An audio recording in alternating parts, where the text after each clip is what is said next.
ఒక్క సౌదీ అరేబియానే కాకుండా గల్ఫ్ దేశాల్లోని అనేక అమెరికన్ ఎయిర్ బేస్ల మీద ఇరాన్ విరుచుకుపడింది. అమెరికా సైనికులు పెద్ద ఎత్తునే గాయపడ్డారు. ఇజ్రాయెల్లోని అనేక ప్రాంతాలు భారీ పేలుళ్లు కూడా సంభవించినాయి. దేశ రాజధాని రియాద్ మీద ఇరాన్ ప్రయోగించిన క్షిపణులు డ్రోన్లను కూల్చేసినట్టు మరోవైపు సౌదీ అరేబియా ప్రకటించింది. సౌదీ అరేబియా రాజధాని రక్షణ మంత్రి శాఖ ప్రకటించింది. టెహ్రాన్ దాడుల్లో కువైట్లోని పలు వాణిజ్య భవనాలు దెబ్బతిన్నట్టు తెలుస్తోంది.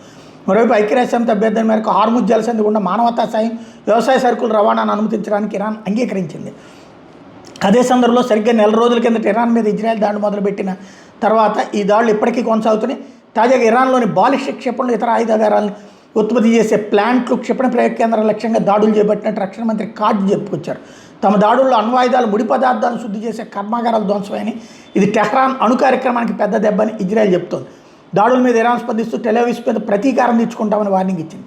ఇజ్రాయెల్ అమెరికా దాడుల్లో ఇరాన్లోని పలు ఆసుపత్రులు, 82,000కు పైగా పౌర నివాసాలు దెబ్బతిన్నాయని ఐక్యరాజ్యసమితికి చెందిన అంతర్జాతీయ వలసల సంస్థ చెప్పింది. యుద్ధం ఇలాగే కొనసాగితే తీవ్రమైన విపత్తు ఎదుర్కొనే ప్రమాదం ఉందని హెచ్చరించింది.